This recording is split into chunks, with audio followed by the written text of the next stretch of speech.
কি কয় এটা গাড্ডার ধরে দিকে ধরে লেন এটা এটি কি কোরআন হাদিস মনে হয় না? সমকামিতা প্রমোট করা এটা কি কোরআনে নাই? কওমে লুতকে আল্লাহ পাক ধ্বংস করে দিছে, সূরা নামাইছে যা সমকামিতার বিরোধিতা করতেছে, এটা গায়ে লাগে। এটা কি সমকামী না কি রে? আস্তে আস্তে আস্তে বুঝলাম না এগুলো কোত্থেকে আসে। আস্তে আস্তে আমি ওই টাইপের বক্তা না যে সব উল্টে দৌড়ক গিয়ে আর এটা ভাইরাল হোক এই সেই, আমার ইত্যার সাহাত নাই। এটা জীবনে অনেক কইছি, কিন্তু এই লোকটা কেডা যে কইতেছে কোরআন হাদিস, কোরআন হাদিস মনে হইতেছে না। হ্যাঁ, এই কওমে লুতের বংশধর নাকি? এটি জাতিকে ধ্বংস করবে নাকি? নাউজুবিল্লাহ। রসুলের আদর্শ বলতেছি, ওমর রাদিয়াল্লাহু আনহুর ঘটনা বলতেছি, এইগুলো কোরআন হাদিস না। তুই কোরআন হাদিস, কোরআন হাদিস, কোরআনের আয়াত কয়টা? এটা ধরেন তার কোরআন। আস্তে সবাই আপনারা চিল্লানি দিলে কিন্তু খারাপ লাগবে। চিল্লানি দিবেন না।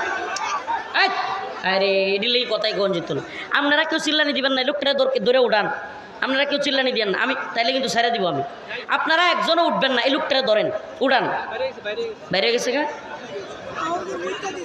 বুঝতে দিছে, বুঝছে না নতুন এমন হচ্ছে এটা কোন বক্তা আইছে? ছোটো মানুষ, হ্যাঁ, হাগলের ঘরে হাগল। মানে সমকামিতার বিরুদ্ধে কথা বলতেছি, ইসলামের আদর্শ বলতেছি, সাহাবায়ে কেরামের আদর্শের ঘটনা বলতেছি, এইটি কোরআন হাদিস না। হ্যাঁ, কি বুঝছে? আল্লাহ মাফ করুক, বলে না আমিন। আল্লাহ হেদায়েত দান করুক, বলে না আমিন। এটা কি শুরু হইল রে ভাই? আওয়ামী লীগ ক্ষমতার থাকতেও তো এগুলো করছে না। এই পাগল ছাগল কোত্থেকে আসে? আওয়ামী লীগ ক্ষমতার থাকতেও তো এই সাহস পায় নাই।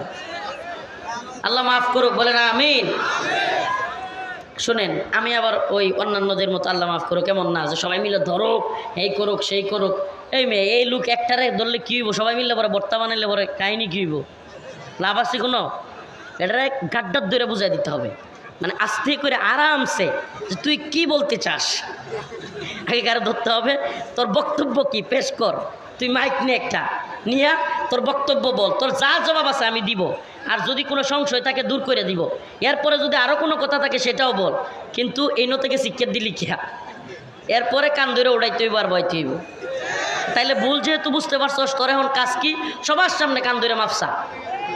তো ওমর রাদিয়াল্লাহু আনহুর যে ঘটনা বললাম, স্বকীয়তা, সুবহানাল্লাহ, আদর্শিকভাবে ইসলাম কি মানুষ বানাইছে যে ওমর রাদিয়াল্লাহু আনহু, এটা আপনারা সবাই জানেন। রাসূলুল্লাহ সাল্লাল্লাহু আলাইহি সাল্লামকে যখন আবু জাহেল, উতবা, শাইবা দারুন নদওয়ার মধ্যে সবাইকে বলছে যে কে আছে মুহাম্মদের কল্লা এনে দিবে, সুবহানাল্লাহ, কে আছে, এমন কথার পরেও ওমর দাঁড়ায় গেছিল।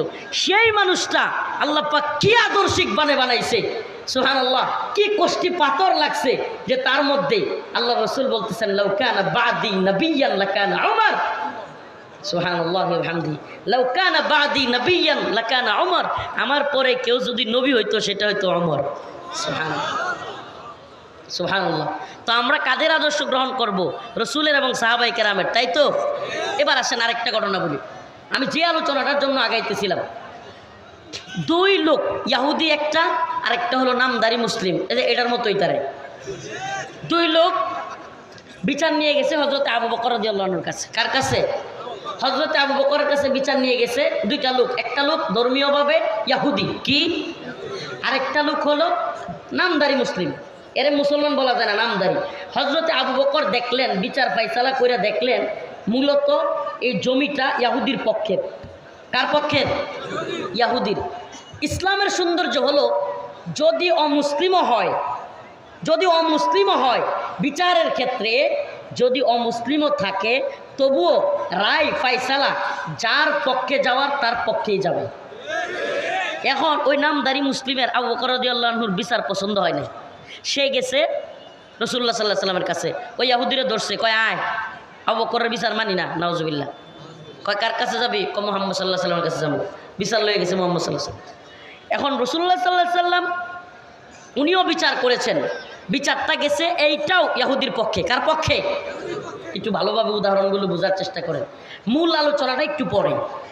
তো ইহুদির পক্ষে রাসূলুল্লাহ সাল্লাল্লাহু আলাইহি ওয়াসাল্লামেরও সিদ্ধান্ত গেছে। এই নামদারি মুসলিম এটা ইহুদিরে বলতেছে আমি এই বিচারও মানি না, নাউজুবিল্লাহ। তারা দূরে লয়ে গেছে, কয় আমি এই বিচারও মানি না, উমরের কাছে যাবো। কার কাছে? উমরের কাছে রাদিয়াল্লাহু আনহু। এবার উমর রাদিয়াল্লাহু আনহুর কাছে গেছে। এখন ইহুদির লোকটা একটু কষ্ট লাগছে, কিরে তার নবী, তাদের নবী বিচার করলো, সে মানে না। তখন সে ওমর রাদিয়াল্লাহু আনহু বলল যে ওমর, আমরা এই বিচার আপনার কাছে আসার আগে আরো দুইজনের কাছে গেছিলাম। কয় কার কাছে? কার কাছে? কয় আমরা হযরত আবু বকরের কাছে গেছিলাম এবং মুহাম্মদুর রাসূলুল্লাহর কাছেও গেছিলাম। কয় কি বলেন? কয় হ্যাঁ।